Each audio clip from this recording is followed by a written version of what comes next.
You are listening to the On Purpose Podcast.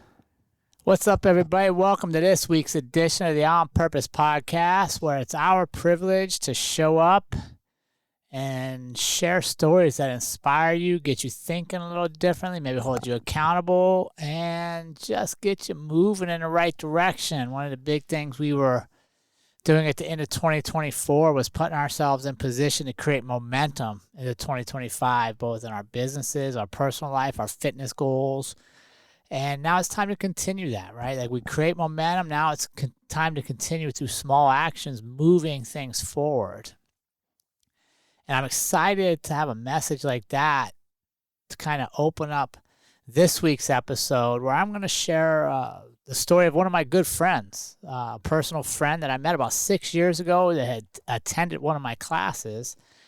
And he's just a testament that people will cross your path at the time they're supposed to, and that there's going to be times that you're going to meet people that you're like, man, there's a reason we're meeting, and it's time to slow down and really explore that. And you know, Dwain was a student in a class. We teach classes all around the country. That happens a lot, but not everybody you meet has that same energy.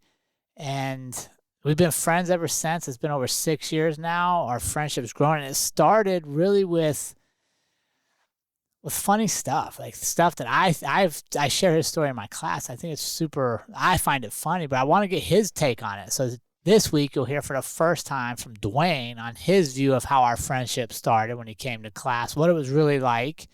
You're going to hear about his passion for fitness, motorcycles, video games, and living a life that's always looking for that next challenge. So before you listen, I just got to ask of you, please do us a favor and help us reach more people. Go over and like, subscribe, share on your favorite podcast app or YouTube. We're doing well on all of those, and it's honestly through your input that more people get to see it, so I can't thank you enough. So continue to do that, and then if you're feeling like, okay, I want to go a little extra, go over to patreon.com/the On Purpose Podcast. And look at our membership options there from $2 to $10 a month, where your money actually helps us propel the show forward through equipment, through upgrades in technology, and all the stuff that is kind of required to help us stay relevant in the world. And I want to thank you for everything you've done to get us through the first 5 years. I'm excited for this year 6 and where it's headed with your support.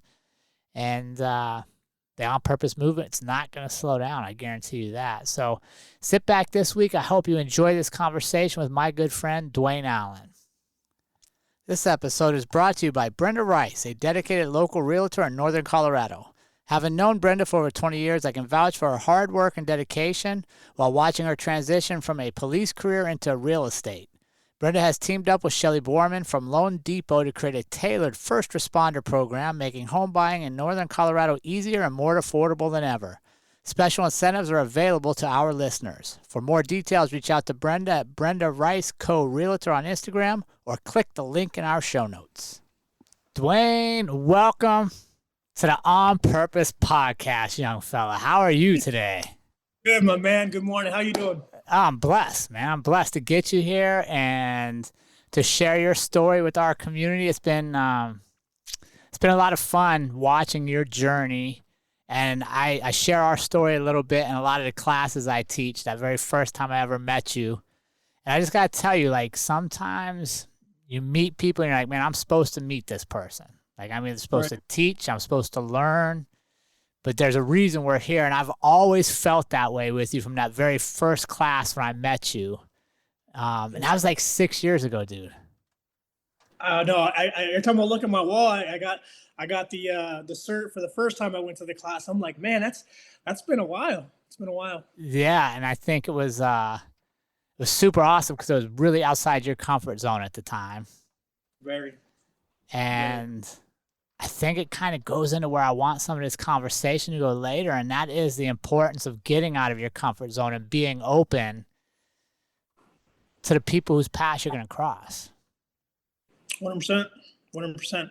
Like I said, that first class I went to, getting out of my comfort zone, that was definitely definitely a learning phase for me. But I did that as something that I know that I had to grow into. Then come the second year when I went back in there, I just felt like I was in a different space.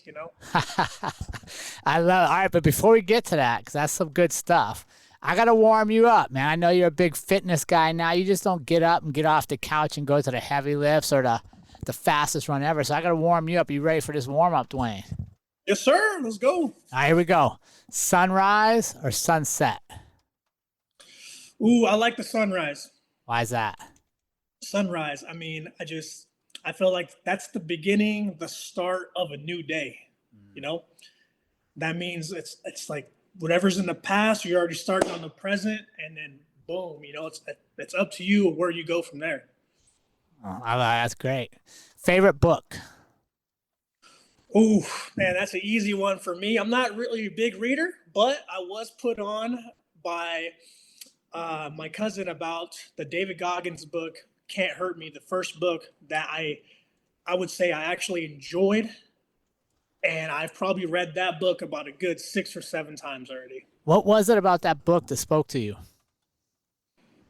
So if you haven't read that book, the audio version, I would say the audio version is probably the best version because it's like you have a narrator, but then you also have, it's kind of like a podcast at the same time, and then you can hear his voice come in and explain some of the things that he's talking about and stuff like that. And what grabbed me from that book was just the grit and the rawness of obviously what he was going through and life experiences, but also relates to like my life in different ways at the same time. It's kind of talking to me and basically calling me out on stuff that I should be doing and just for myself, and I would say the first time I read that book, listened to the book, I was like, man, I was on a kick 2 weeks.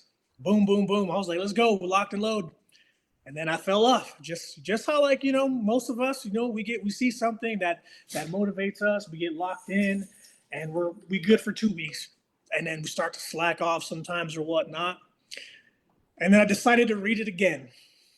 And that's when it stuck with me the second time. And I've been whenever I catch myself whatever I'm going through in life, where I catch myself kind of falling off or I'm kind of get off track, or sometimes life just knocks you on your butt sometimes. And, I put that on and it keeps me reminded and it keeps me going.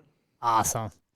All right. I know you're a music guy because I see your social media posts. What's the song on repeat right now? What are you listening to? Oh, man, my favorite song on repeat, it's a band called Muse, Muse. And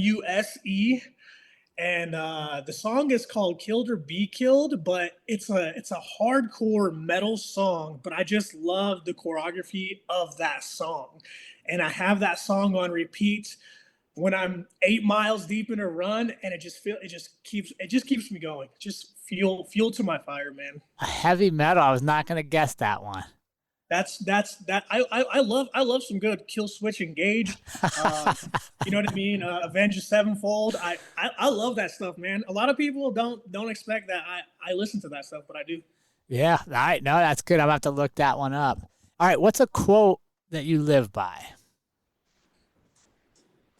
That's a good one. I never really thought about that one. One that sticks to my mind, I don't really say I live by, but it says, get busy living or get busy dying. For some reason, that one sticks in my head. And it's from a movie. It's an older movie. I can't think off the top of my head right now. But that's the quote that usually sticks to me. But I love it. Yeah, that's good. All right, Dwain, you get to have dinner with one person. They could still currently be alive or may have passed. Who would you have dinner with, and what would you ask them? Ooh, that's an easy one. My mother. So my mother's name's Marion. She passed away when I was in high school. That would be the one person I'd love to have dinner with.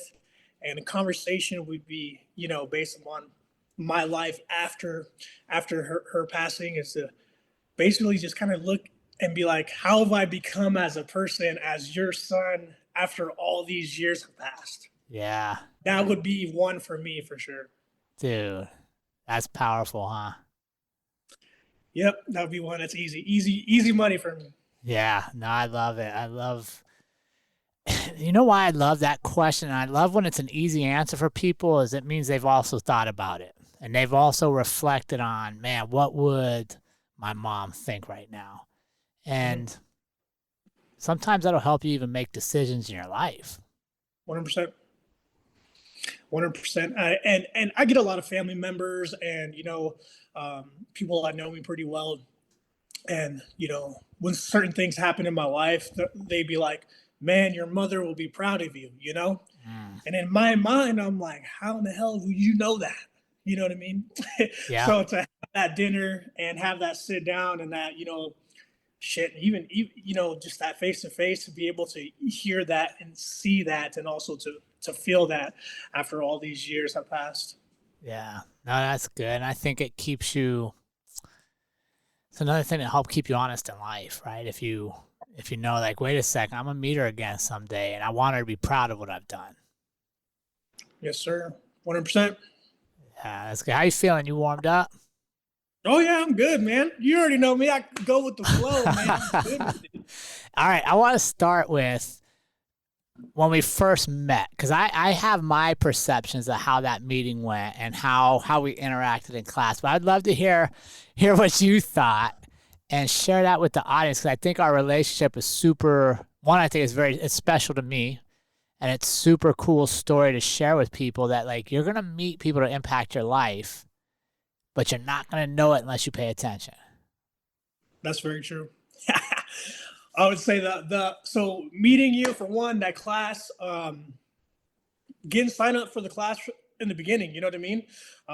Saw that and I was like, man, let's give something more tools under my belt, you know what I mean? And one, that was one of those things I was working on getting out of my comfort zone in the first place, you know? I was like, let's just go do it, you know?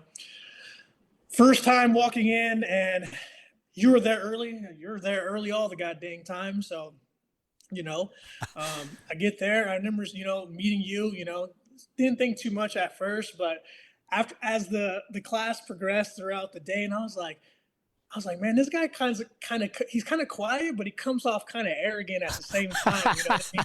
I remember in between classes, you'd be doing this, and I'd be like, huh, you know what I mean? I was like, slowly, you're the type of guy that like tests the room and stuff like that, kind of, looks at the room, see who's what or whatnot. And I was just watching you and I just could not put my finger on it, and I'm like, I don't know, man, But as the days went on, I was like drawn to you more and more by some of the questions you were asking in your classes, how you individually spoke to everyone that was there.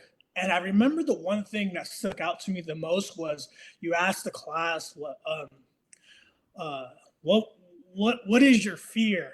Yeah. I remember that from day one, and that stuck with me. And I was like, I never got asked that question, ever. And some of the stuff that you brought up in the classes, it was just, it wasn't more of just a class. It was more of like a life experience type, a, a life experience. It wasn't just a class to me. It was after getting to know you, and then you get to know your peers they're in the classroom, and the vibe was just great, man. And as day two and day three went on, I was like, man, you like this guy actually cares, actually has passion about what he does, and that's what was drawn to me, to you as a person, and that's what drawn to me as like when I came back the next year, and how I stay connected Yeah. to you after all these years. It was just I felt that genuine connection, and it was and me after all these years, I don't even like I wouldn't say I don't really like people like on that type of a base, you know what I mean? So um yeah, that was my first impression of you for sure. What was your fear? Do you remember going all the way back to the class, what you said? Yeah, my I remember my fear, my biggest fear was public speaking. I don't like public speaking. Never did. I mean, but I knew, like I said, this was on my after reading the book of, Can't Hurt Me, it was like I have to get out of my comfort zone, do the things that I hate to do, and then you won't have that, that mentality of, this is, you know what I mean? Yeah. So yeah, I learned how to get up in front of the class and speak, getting out of my comfort zone. And yeah, so that was, you definitely put me in that spot because you knew exactly what I had. You paid attention. You knew what people's fears or weaknesses were, and you literally threw them in there throughout those 3 days. Dude, I'll never forget that, right? So yeah, you said fear. I still remember what you said. You still were afraid of public speaking. So I was like, okay. Right. So that's paying attention. I got 3 days to make you the best coach you can be when you go back to your agency. So at Right. some point in these 3 days, your physical skills aren't going to be the issue. It's going to be getting you up in front of a class with the confidence that you can make people better. So I can only do that by giving you reps of it. And I'll never forget when I had you demonstrate that stretch. And I knew it, and I was like, "This mother trucker!" I was like, he's like throwing me in there, man. And I was like, "All right." I was like, "I see what you're doing there." I see Dude, what that you're doing. that was so funny because you started demonstrating a stretch. So for the community, we stretch as a part of our class. And Dwain's very athletic and stretches differently. So he was doing this different stretch than everybody else. So I watched that the first day, and then the second day I watched him do it again. I was like, okay, this is his chance to start practicing speaking. So I just impromptu was like, Dwain, show the whole class this stretch. Tell them what you're doing. So he starts telling the stretch about halfway through breaking it down. He looks at me and goes, you motherfucker, I saw what you just did here. Oh man, yep. You knew exactly what you were doing, and I caught on to it quick, and I was like, all right, we good. Yeah, and that was right at the beginning of your Goggins type journey too, because you were much bigger that first class. Yep, yep. I was, sure was. And you stuck to things. Yep, just being consistent, man. That was very important for me. Because I know the second time you showed up, I'll never forget, you walked in the room and I almost didn't even recognize you. That's very true. I when I first started the journey, I was about 262 ish is when I first started. I want to say when I got to your class, I was probably about a little over like maybe like 205, maybe like 205 ish, something like that. And then the second time I went, I was about a good 190. Yeah. 190. But it was a drastic change, just your physical nature, I would say even your energy changed, right? Like when you walked in the room, people knew you were there. And also I knew that I was a better I was a I improved from last year, not only physically, but more of as a mental aspect from from that year prior, and I wanted to go into this coming into this class, seeing you again, and showing you just how much I've grown as a human being. I love that. How do you so share that story with us? Like for people that are listening, how do you accept being part of a group or finding others that are going to push you and hold you accountable? Because it's so easy to turn away from that in today's world, right? To be like, I'm just going to stay in my spot. How did you battle putting yourself into a position where like, I'm going to call you on things? Right. How did you balance that out? Are you talking about like accountability just in general? Just in life, just being willing to step foot into a group that you're like, oh man, these people are going to expect a lot out of me.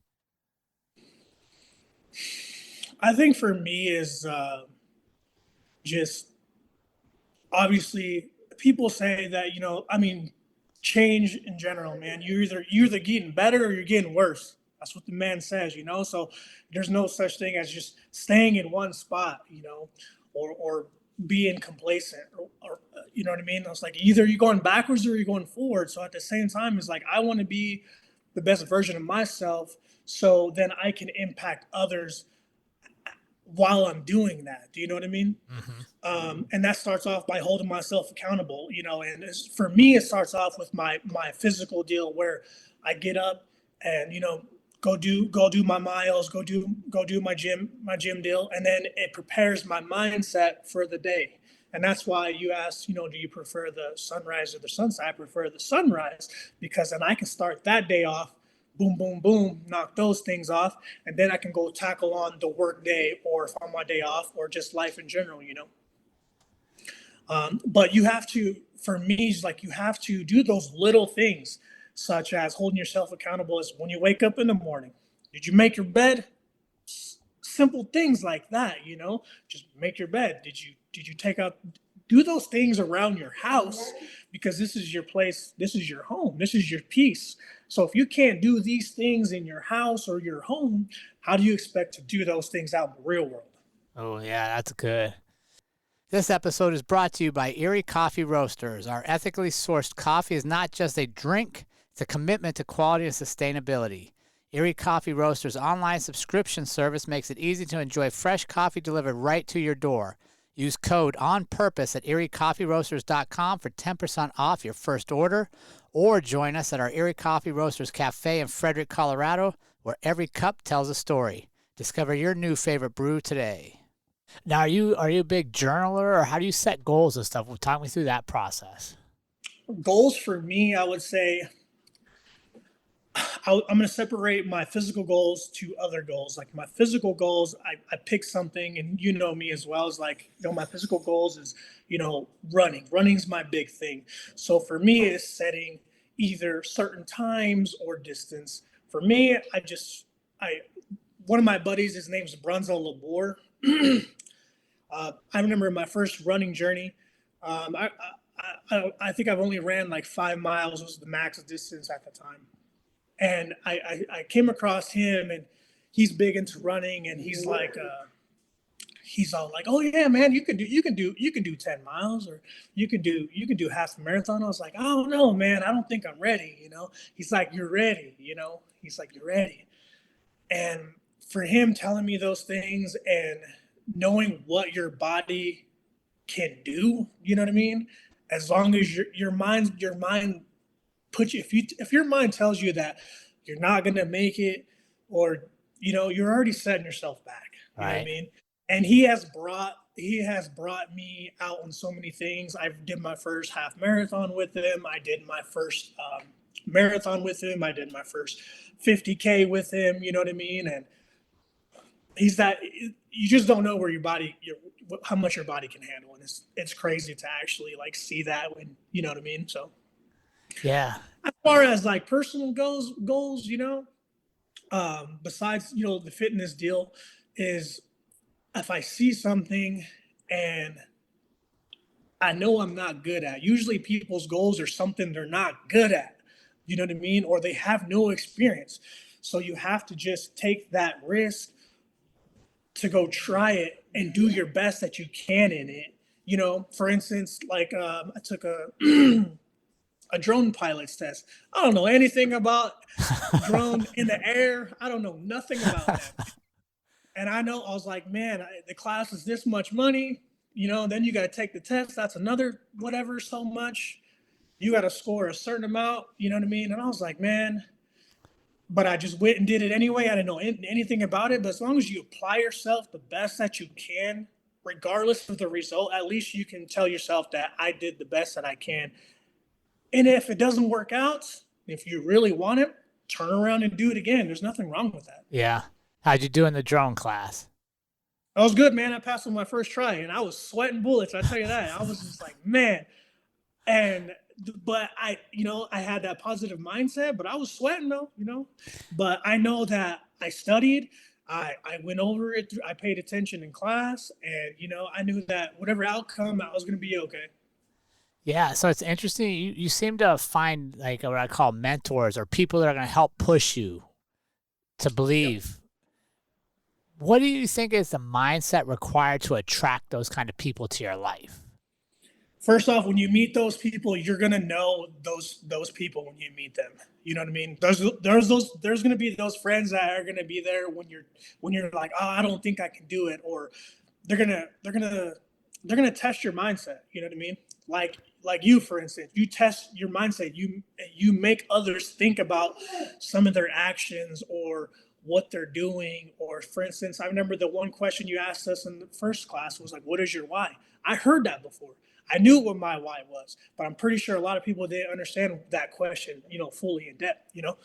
So to challenging people, you'll know those people that come in that are going to be there. They're going to spread that positivity, that are going to be there at your, when you fail, because trust me, you're going to fail at some point, but you can't look at it as like, oh man, this is it. You got to get up and go again. And those people, those ones that are going to challenge you, are going to be right there, showing you that positive light. You know what I mean?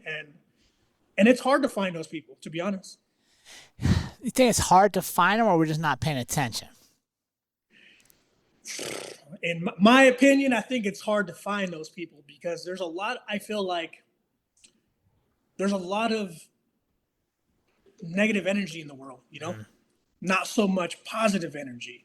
And I always wanted to be that positive energy. And then when you see those people, they're going to be, the thing is, they're going to be in those areas, like you said, like maybe you don't see them. They're going to be in areas that you least expected, that are going to be in those where you're not good at. Right. For instance, like Brunza, I was barely getting into running. I didn't know crap about running, but gave me so much knowledge on the way, and I was like, man, this is crazy. You know what I mean?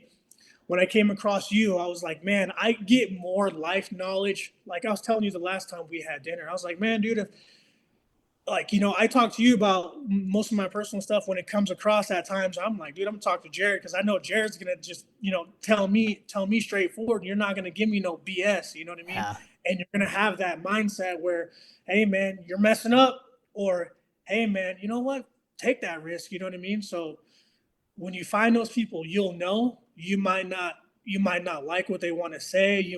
But you have to be willing to listen. That's the thing. Yeah, what I find fascinating there, Dwain, I think you're 100% right on, is you're not going to find them doing the easy shit. Mm-hmm. Right? Because they're not attracted to it. They're not the people that thrive in the easy zone. So they're going to be out doing that hard stuff. And when you accept the challenge of challenging yourself and improving yourself, that's where you're going to come across people that do likewise. That's true. That's very true. Right? Think about your running coach. You're not going to find your running coach at the B-Dubs happy hour at 3:00 every day. No, not at all. Not at all. And I came across some. It's that different mindset. You know what I mean? It's a different mindset, different type of breed, and it could be running. It could be somebody who likes to sit down and like super knowledgeable in the books. You know what I mean? It's just if you put yourself in that same group of people and you don't go out and you don't take those risks or whatnot, you're never gonna know. And I had to learn that, you know what I mean? And I was like, and then once I start putting myself out there slowly but surely, and then I'm all like, man, dude, you start to see yourself excel. And I always tell people, I was like, slow progress is better than no progress. Yeah, I think what you hit on there is super important. It's contagious, right? I take a risk in one area of my life and I go, wait, I actually did that. Now I'm more likely to take a risk in another area and continue to grow. And then it becomes contagious to where I wake up wanting to be challenged, wanting to learn something new today. Right. And I think when you reach that point, it's like, man, you keep doing those things and like no one's telling you to get up and do these things, to the point where you just get up and you just go, and next thing you never know. I think I'll always say, I was like, you never know who's watching you. And you best believe there's a lot of people that are watching you, and you might inspire that person to do the best that they can for that day. Or you never know what that day can turn into months or a year, Yeah. No, I love that. I think you're so right on that, man. We don't know who's watching us and we don't know who we can impact. But it'll be zero if we don't show up. Right. Right. And that goes to what you asked earlier, accountability starts with yourself, and ain't nobody telling me to wake up and go run 8 miles a day. I do it because I want to, I hold myself accountable to the point where it's already in me, but at the same time, I don't know who's watching me and who's needs that extra push and whatever. It doesn't necessarily have to be running. It can be just life in general. You know what I mean? Any aspect of it. Any aspect of it, Well, like you talked about, I think it's important that we show up for people and we do hold them accountable because going back to something you said earlier, now you know this person cares enough to tell me when I'm slacking. Mhm. This person cares enough to say, hey, Dwain, you had some goals. I haven't seen you running in a while. What's up? So now you know if I have other problems, Mhm. that's somebody I can talk to. Right. Especially for males, right? And males in law enforcement, you're a police officer as well. It's easy for us to compartmentalize and hide and shut away a lot of shit that eats us up Yes. that we should be talking to others about. And that's always one of the premises I have in any of my classes is I want to teach you on the mats or the classroom, but I want it to last far beyond. Right. So that if we are in a struggling moment, we know we have a community we can talk to. Right. 100%. And that starts off with being like, I mean, we had this conversation. Not everybody's a leader, my man. And I tell you all the time, I was like, man, you're one of the greatest persons I've ever met. And, you lead by example, you know what I mean? And that's why we still have this connection. I can talk to you, you know what I mean? I talk to, when I tell people about, talk to you, talk to people about you all the time, man. I was like, there's one of the realest persons I've ever met in general. And that actually like cares, cares about who he impacts and who he's comes across in life and stuff like that. And it's hard, like it's you don't come across those people very often, you know what I mean? So you want to keep that connection and build that relationship with those people, Well, I appreciate that for sure. And you're super special to me, but I think like beyond me, it's also my expectation for you, right? And for those that we cross paths is that we don't keep it to ourselves. We continue to Right. share these skills and the ideas. And really, it's just, as crazy as it seems in today's world, it's just about being where you are. When you have the chance to be in front of somebody, be present. Right.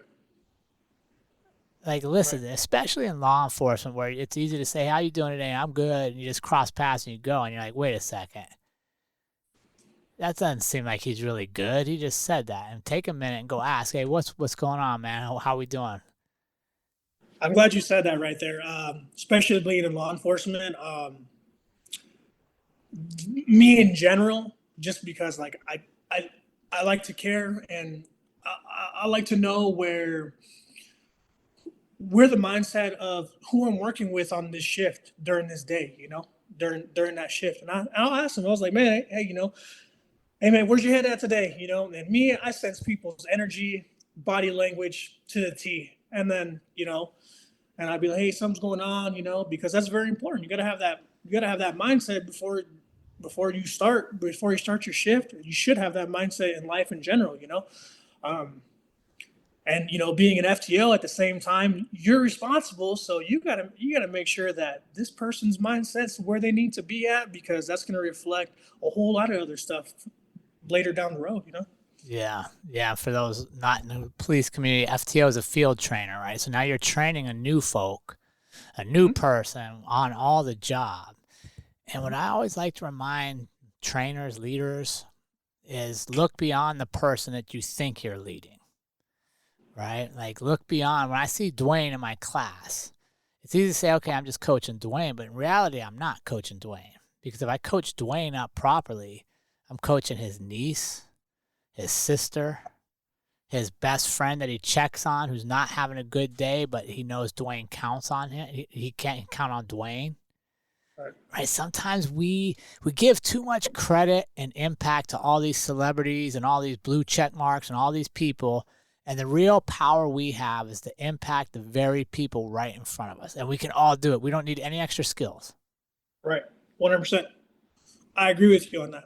And to piggyback off that, being in law enforcement, I was like, um, you can have stripes. Doesn't matter what you are, man. And it doesn't make just because you have stripes doesn't make you a leader. And I tell everybody from when you get hired on, you can be a leader, and wherever you are. You know what I mean? And that goes a long ways. And I think that goes for everybody in life. You can lead from right where you are today if you choose. 100%. 100%. I agree. There's no magic promotional process. There's no magic book you're going to read that's going to make you a leader. Leadership starts with you. And really, 100%. it starts with just choosing to care, choosing to give a Yeah, fuck. that's that, and it's really simple, and it doesn't cost you a thing. Mm. It doesn't cost you a thing, man. Would you think it's actually easier to care than to put up all the barriers that isolate you? Yes, I think because I would say for me, let's go for me. I mean, showing that you care. I think a lot of people today's society feel like that's just because you care, it's a sign of weakness or something like that. And we have to get away from that, man. You know what I mean? Of especially in law enforcement, I feel like most of us they put that uniform on and they're like, oh yeah, man, I'm supposed to, you know, I have this chip on my shoulder. I'm supposed to be this type of way or whatnot. But in all reality, I tell the new hires when I'm training, when you put that uniform on, be yourself. Be yourself. Don't try to be this person. Don't try to be that person. Be the person that you want to be. You know what I mean? Yeah. No, that's super good advice for them. Let me ask you this, Dwain. Why is it so important to do stuff you don't like to do in your day? It challenges you. It goes back to it challenges you. Um, the things that you don't like to do hinders you in a certain way and aspect in life. You know what I mean? So like I said, if you don't grow, then what are we doing? Because if we don't grow as an individual, then what are we doing at the same time? Because if we're growing and if we're reaching a certain part of work goals, we use the word goals. If we're not reaching those goals, then what are we doing? You know what I mean? And life in general. Because when we get to that point, we want to give back. There's no point of having success if we're not able to share it. You know what I mean? For the next generation or whatnot. Some of us, and I've seen it, just because you have certs and just because you have all of this and this and that, a lot of people hold that to themselves and they don't want to give that off to the next generation that's coming up. It's crazy. Yeah, what's the repercussions of living like that? That is crazy. I don't. What's the point of having success if you're not able to teach somebody to care to better themselves? And that's part of being a good human being, my man. Like uh, just because you have success, you know what I mean. A lot of people try to hold that. What's the point? I don't understand it. I never did understand it. You know what I mean? Yeah. Give that back. Give that back. I get joy of seeing others succeed, and you know what I mean. If you surpass me in certain things, great. You know what I mean. That's what I like to see. You know what I mean. Um, Later down the road, hey, somebody comes and is like, man, I had you in phase one of FTO, man, and boom, boom, boom. I like hearing that stuff. You know what I mean? And that means I feel like I'm doing something right, not only for myself, but for that person, and at the same time for the department that you work for. Yeah, and the community that calls on you. 100%. Yeah, no, that's so important to give back and to create something that's bigger than us, right? And there's plenty of success in the world, and I can't gather all the success to keep you from having success, right? But if I live a mindset where I'm trying to hold everybody else down around me to build myself up, I'm capping myself as well. The Tactical Harmony Podcast is hosted by Rebecca Fitzsimmons, a former NCIS special agent turned holistic leadership coach and mindset strategist. Drawing on nearly 20 years of experience empowering high-achieving professionals to break barriers and lead with purpose, Rebecca shares tried and true strategies and actionable insights to help you excel in today's fast-paced world. If you're ready to lead with impact and create harmony in the chaos, the Tactical Harmony Podcast is for you. Available on Apple Podcasts and Spotify, or check it out at tacticalharmony.com or in the show notes below. All right, Dwain, talk to me about your fitness goals and what you got planned in 2025. What are you training for? 2025, my fitness goals, man. So one of my main goals last year that I didn't get to achieve was to run my first 50 miler. Unfortunately, I had an injury. It took me out for about a month. And then I got sick in October. The second time I signed up for another one, and that put me out for a while. So 2025 for me is to run my first 50 miler. So I'm already starting that training deal. So Do you have a race identified already? not yet. I just want to. I usually like to get my body the first month of the year. I like to kind of figure out where I'm at right now. Then it's going to decide of where I need to be at. But like I was telling you, my buddy Brunza, I'm sure he'll have something up his sleeve and be like, "Hey, we're going to do this run," and I'm like, "All right, cool." So um, they there was a 50 miler last year that him and one of my other running buddies, Andrew, they finished and they did pretty well Okay. in that race. But that was about the time where, I mean, if I lost 2 weeks of being sick and not able to train, and those 2 weeks, I mean, if you're out for 2 weeks and you're training for a 50 miler, that's kind of a lot of time to try to hard to gain that back, you know. Do you prefer trail runs or road runs? So I just recently moved to Fort Collins, so there's a lot more trails out here. So I was strictly into road running until I came out here, and now I love the trail running out here. But I still like the road, but the trails, when you can see like the wildlife running around and stuff like that, that's a different type of deal right there, man. And you forget that you're on the trail half the time. Yeah, I was gonna ask you what's the mindset shift, but you just hit it. That's the same for me when I run trails. A lot of times I forget how far I've gone or how long I've been gone because you're watching every step to make sure you're not on a route, tripping over stuff. Plus you got Right. other activities. But when you're on the road and you just look up and that road's still just straight out in front of you, you're like, man. Right. Yeah. That's true, and that's two different mindsets right there too. You know what I mean? So it helps you in both ways. I think that's so important in life, right? Like if we can have the same mindset to get through all our stuff in life, well, we're not getting out of that comfort zone, right? We should have to have a couple different ways we approach things and a couple different ways we think about things because that's like exercising your brain. Right. Yeah, because I was strictly road running, and I was like, man, I'm good at road running, which you really don't have very much elevation gain on a road, And then you go to trail running, then that all of a sudden you're doing this, and you're like, your body's like, whoa, what the hell is going on, So that's trail running's totally different than road running. I mean, for Yeah. sure though.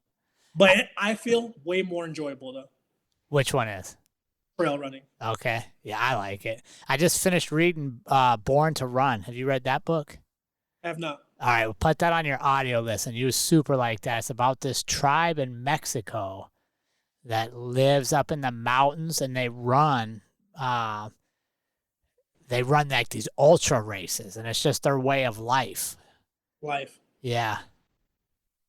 Different. That's different animal, man. But they brought them up. They did the Leadville 100 a couple times and stuff. This tribe. Man, that's crazy. Dude, what do you think about that race? Is that on your list ever?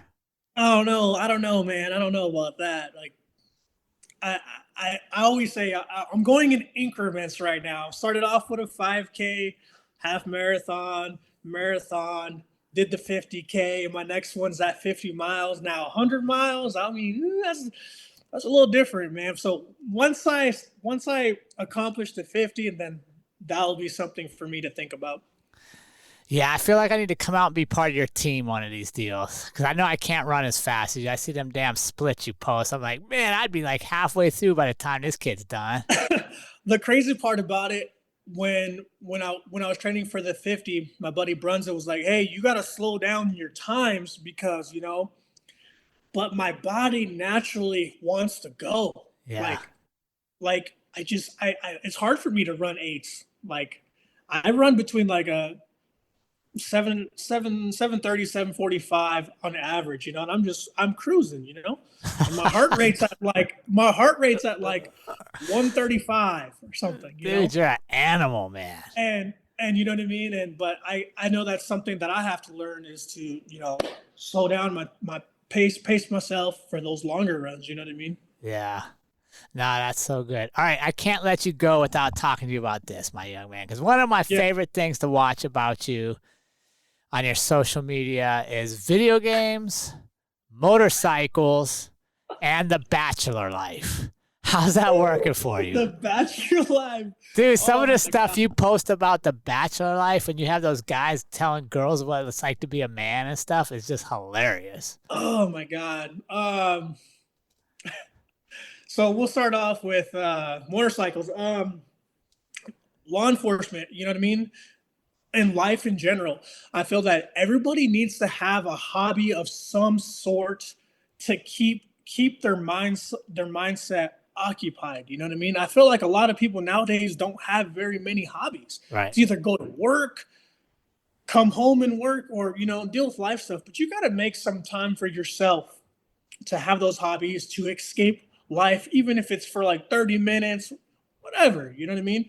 Um, Motorcycles is one of those things where it's my escape from actual life in general. I love hearing them. I love looking at them. Last year I've always wanted an R1. Last year I said hell with it. For my 35th birthday, I got a brand new 24 R1, and I love that thing. I love it. I love the way it sounds. I love the power behind the throttle. I mean, it's it's um it's something else for sure. You know what I You mean? like going fast. I've always had a motorcycle, man. Growing up, since I was younger, I've always had one, man. And there's nothing else like it. Everybody's like, "Oh, you're gonna kill yourself on those things," and I'm like, "Hey, it ain't gonna be today, man. It ain't gonna be today. I tell you that, man." But that those are motorcycles been my thing. It's been my pretty much my ground for a lot of things. Have you ever raced? I Not have two of them. I have two motorcycles now, so you done races? no, No, I no. have not. I always wanted to take my bike to Bandimere, you know what I mean, Yeah. just to see where it's at or whatnot. I mean, when I was younger, I was crazy, you know what I mean? So, as I got older, man, you can't do that stuff no more. So, but that's been my love. That's kind of been my one of the things I would love to do once I get out of law enforcement is to have some type of a motorcycle shop or something in the motorcycle world. Mm. Let's see, my bachelor life, How's that man, going, bud? bachelor life. I mean, I'm 35. I'll be 36 tomorrow. Um, it's all right for the most part. It's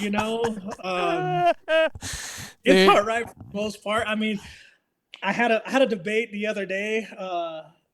This female, and I was like, man, she's like, do you just park your motorcycle in your living room? I was like, yeah. I was like, what do you mean? You know what I mean?